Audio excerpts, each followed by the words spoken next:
May pinapagawa sa ating electric fan dito no mga kabads. Ang issue, sabi na may-ari, ay umusok at nangamoy sunog. So pag ganito ang issue ng inyong electric fan no mga kabads, bunutin nyo na kagad para hindi na lumala pa yung problema ng inyong electric fan, no? Hindi rin magkasunog. So ang nakikita kong problema dito no mga kabads, yung ating pagkakaroon ng overheat, no? Nagkaroon ng overheat to at pwede rin yung kanyang capacitor ang problema, no? Nag-explode kasi yan or nade-deform, no? Kung ano bang tawag nila diyan. Explode, lumulobo, no? So ngayon, ano ko lang no, sabihin ko lang ng mga kabads, hindi pala tayo eksperto sa larangan ng pagiging electrician, no? Technician at kung ano-ano pa. Gusto ko lang ano yun, no? Kasi mahirap na eh, no? Tayo lamang ay nagbubutingting at sinusubukan kong mag-ayos ng mga bagay-bagay dito sa aming bahay, no? Yung electric fan, kung ano pang masira, no? Sinusubukan ko lang. Hindi tayo eksperto. So kung mapanood man ito ng mga magagaling na eksperto sa larangan ng pagiging electrician, technician at kung ano-ano pang kabutingtingan, no? Saludo naman tayo sa kanila at believe ako sa kanila, no? Kasi ang galing. At syempre, ang swerte nila kasi pinagpala sila, no? Binigyan sila ng magandang talento pagdating sa mga ganitong problema, no? Kabutingtingan. So ngayon, no, ganito.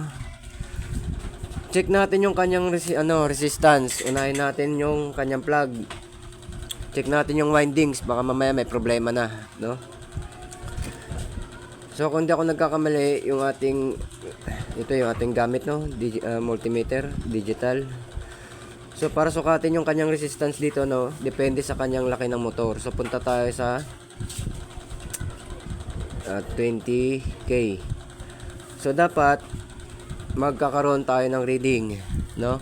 Yung reading kasi nito, ang ating windings or itong ating motor, no, 50 ohms hanggang 500 ohms, no? Dapat pasok yan dyan, no? 50 ohms hanggang 500 ohms. So ngayon, check na natin, no? Para sana nakikita nyo yung aking malabo. Ayan. So dapat may reading tayo makuha dyan. So ito yung ating test probe. Lagay lang natin sa kanyang socket. Ayan. Ayan. So dapat may reading tayo, no? Set natin ng number 1. So pakita ko lang sa inyo yan. Number 1. Ayan, may reading siya. 337. Okay, pasok naman doon sa ating sinabi na 50 ohms hanggang 500 ohms. So, number 2. Punta natin number 2. Ayan. So, ganun pa rin. 329. Okay lang naman yan, mga kabads. Number 3. Okay. So, okay pa yung ating windings, no? Walang problema. So, ngayon, dahil na-check na natin yung windings, yung motor mismo, stator, punta tayo sa kanyang kapasitor, no? Yan kasi ang nagiging problema din, no? Kasagaran problema pag naumusok at nangamoy sunog, no? Kapain lang natin tong kanyang kapasitor, baka mamaya nag-explode na to or lumobo, no? Parang sa battery ng cellphone natin, katagalan lumolobo yan, no? Kapain lang natin. Pag meron tayong nakapang kahit maliit lang na lumobo dyan, ay ibig sabihin ito yung dahilan bakit nagkaroon ng usok at nangamoy sunog, no? So, hindi naman tayo eksperto, no, mga kabads, tulad nga ng sabi ko sa inyo. Tayo lang na may nagbubuting-ting. So, kapain lang natin. So, kunin ko na para mag-list tayo. Kunin natin tong kapasitor.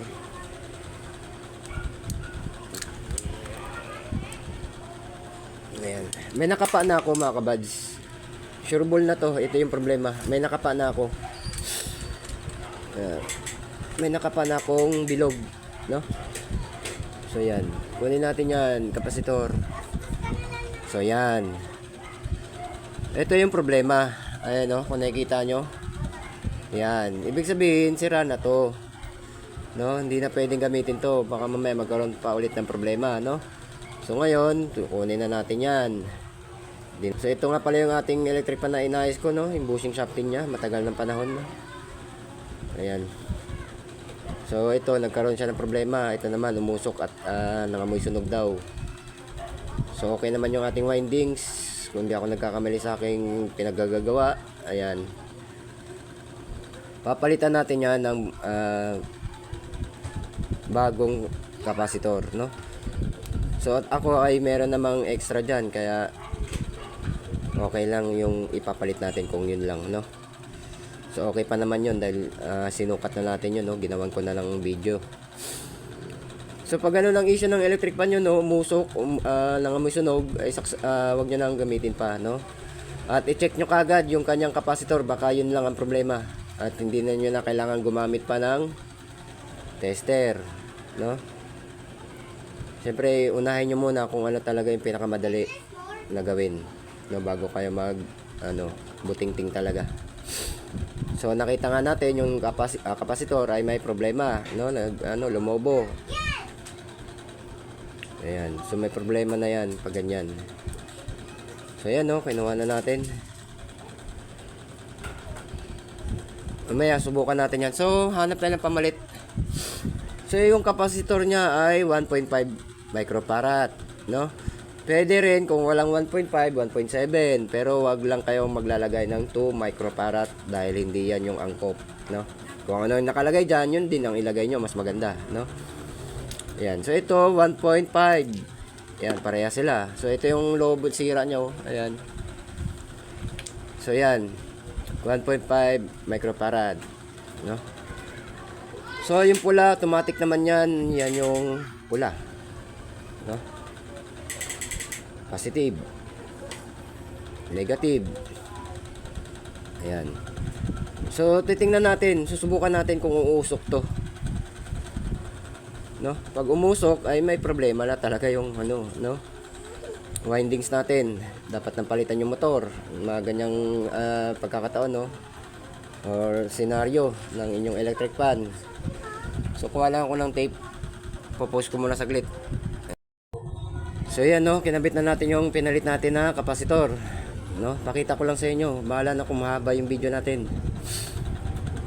At least magkaroon kayo ng konting idea kung anong nangyayari sa mga electric fan nyo, no. Yan. Yan. So okay na. So tabi na natin to, subukan natin. So okay naman yung kanyang resistance, yung kanyang no, kung hindi ako nagkakamali. So lagay natin yung LC. Yan, kabit lang natin to para hindi atras abante or umikot-ikot. Okay, so kahit ganyan lang muna. Yan, so angat natin. So pakita ko sa inyo, tingnan natin kung uusok. So subukan natin kung uusok siya, no. Paandarin lang natin kahit mga ilang segundo, no. Kasi uusok naman kagad yan pag may problema, no. So yan, naputol-putol yung aking video. Nahirapan naman akong mag-video. So sana naklaro nyo yung ating no. So plug natin. Plug, tapos on. On natin, paandarin natin number 1.